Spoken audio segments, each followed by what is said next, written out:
Assalamualaikum warahmatullahi wabarakatuh. Kali ini saya akan mengerjakan tugas mata kuliah Sistem Administrasi Negara Indonesia dengan dosen pengampu Kamarudin Selang, SOS MAP. Dan tidak lupa perkenalkan, nama saya Devianti Lego, NIM 0910580421032.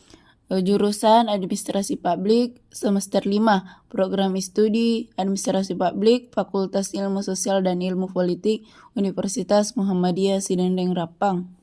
Dan pembahasan pertama itu adalah tantangan dalam administrasi negara.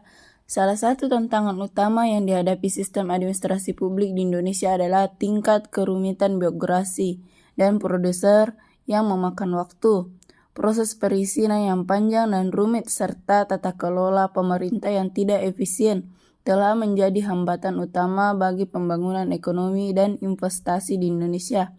Keterbatasan teknologi informasi dan kekurangan integrasi antara lembaga pemerintah juga merupakan faktor yang memperlambat respon dan menghambat pengambilan keputusan yang cepat.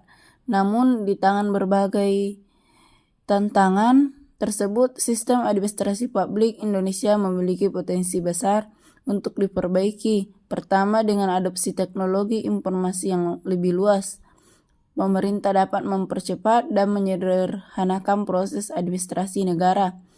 Penggunaan governance dan aplikasi berbasis online dapat mengurangi birokrasi dan meningkatkan efisiensi dan mempercepat pelayanan publik.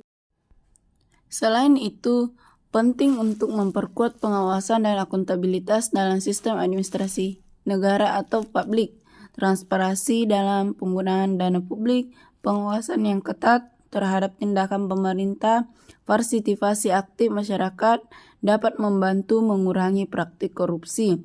Komunikasi yang terbuka antara pemerintah dan masyarakat juga diperlukan untuk membangun kepercayaan dan mendapatkan masukan yang berharga dari masyarakat.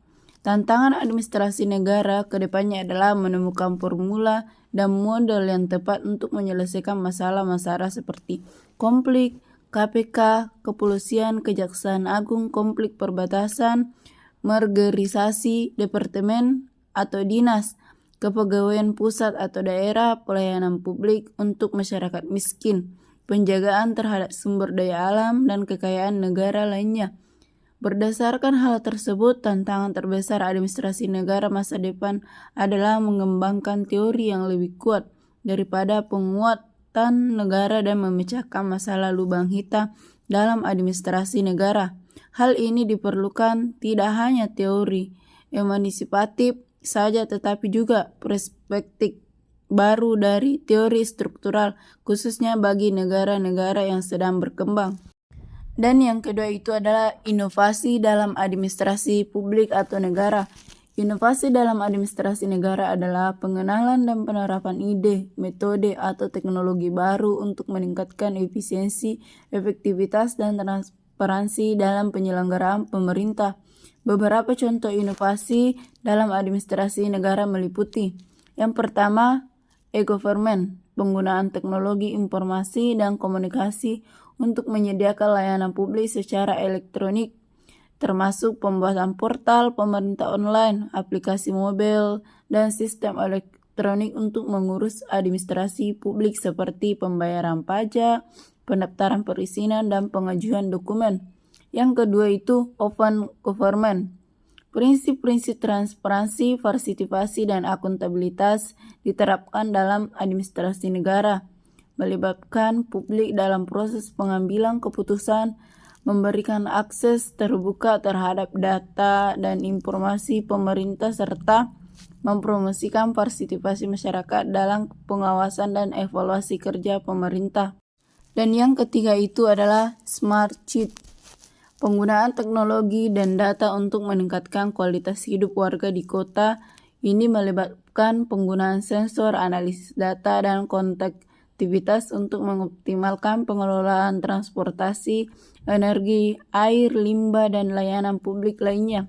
Yang keempat itu performance management, pendekatan manajemen yang berfokus pada Pencapaian hasil yang diukur secara jelas dan terukur ini menyebabkan penetapan tujuan yang spesifik, pengukuran kinerja dan penggunaan data untuk menginformasikan pengembalian keputusan dan perbaikan kelanjutan. Yang kelima, collaborative governance. Pendekatan kolaboratif dalam pengambilan keputusan dan pelaksanaan kebijakan publik ini melibatkan keterlibatan berbagai pemangku kepentingan baik dari sektor publik maupun swasta dalam proses pengambilan keputusan dan implementasi kebijakan untuk mencapai hasil yang baik. Dan yang keenam itu digitalisasi dan otomatisasi. Penggunaan teknologi untuk otomatisasi proses administrasi dan mengurangi ketergantungan dan pekerjaan manual. Ini dapat mencakup penggunaan sistem manajemen data, kecerdasan buatan, dan robotika untuk meningkatkan efisiensi dan akurasi dalam penyelenggaraan pemerintah. Inovasi-inovasi ini bertujuan untuk meningkatkan kualitas pelayanan publik, meningkatkan efisiensi birokrasi, dan memperkuat partisipasi masyarakat dalam proses pengambilan keputusan. Itulah tadi hasil dari presentasi saya.